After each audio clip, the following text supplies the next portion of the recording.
Hello, Eastside Youth. Hopefully you guys are enjoying your Christmas break. It's much deserved. And we're going to get right into it. I got a couple of announcements at the end of the midweek encouragement this week. But we're going to dive right in. We're in Hebrews chapter 11 still. We're looking at the Hall of Faith. And last week we looked at Isaac, and it was pretty short because it doesn't have a lot to say about Isaac. And this week is also a little bit short. And we're going to try to keep these shorter as time goes on, so that way they are a little more accessible to you guys. So Hebrews chapter 11, verse 21 says, "By faith Jacob, when dying, blessed each of the sons of Joseph, bowing in worship over the head of his staff." And then the next verse is about Joseph. So this week we're talking about Jacob. And remember, Jacob is Israel. He is, whose name means wrestles with God. And at this point in the story, and this verse talks about something that takes place back in Genesis chapter 48. And it's when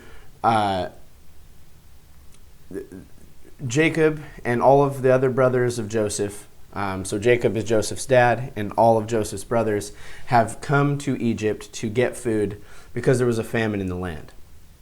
And so Jacob in Egypt, now on his deathbed, blesses the sons of Joseph, telling them that they are going to have an inheritance amongst his children. And we might read that and we go, well, that sounds a lot like what Isaac did last week with Jacob and Esau. And it kind of is.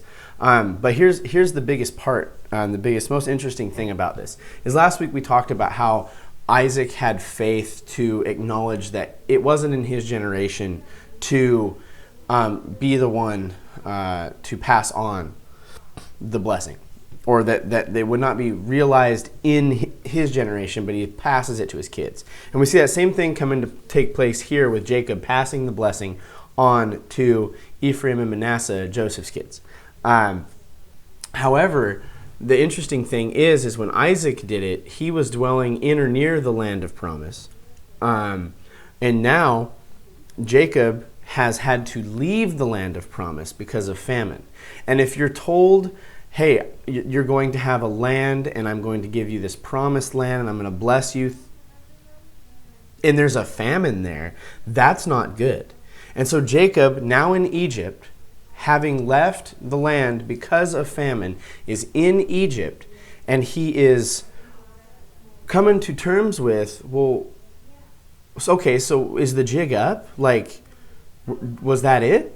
And his words, the fact that he passes the blessing on to the future generation, shows that he had enough faith that whether his kids stayed in Egypt or not, they would receive the promised land blessing. That one day they would return to the land in some way and realize and take hold of that promise that he was kind of in and had to leave because of famine. And it's this powerful thing that he does that. And I'm going to just read a verse from Genesis 48. It says, "As for me, when I came from Padan to my sorrow, Rachel died in the land of Canaan on the way, when there was still some distance to go to Ephrath, and I buried her there on the way to Ephrath, that is Bethlehem." And so this is Jacob saying to his children and his grandchildren in this situation, I didn't realize the fullness of this blessing. And in fact, in the road to here, there was a lot of sorrow.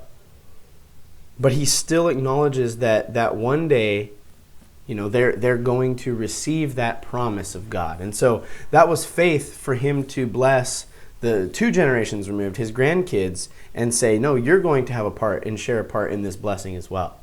And so we're looking at how faith leads to action and how those things go together. And here, Jacob, by faith, it produces the action of passing this blessing again to the next generation and even a generation further than that. And so we're going to continue with this next week. I have 2 announcements. First, tomorrow is New Year's Eve. We have the Jackbox party. I've got it all set up. It's ready to go. It's working great. So if you are planning on joining us via Zoom, let me know so that way I know to watch for you joining that.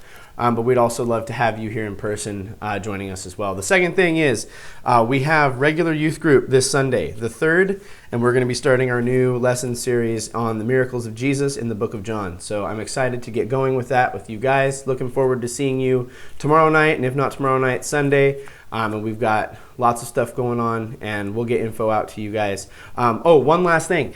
Fill out your permission slips. Have your parents fill out your permission slips. It's online. The link's in the bio stuff.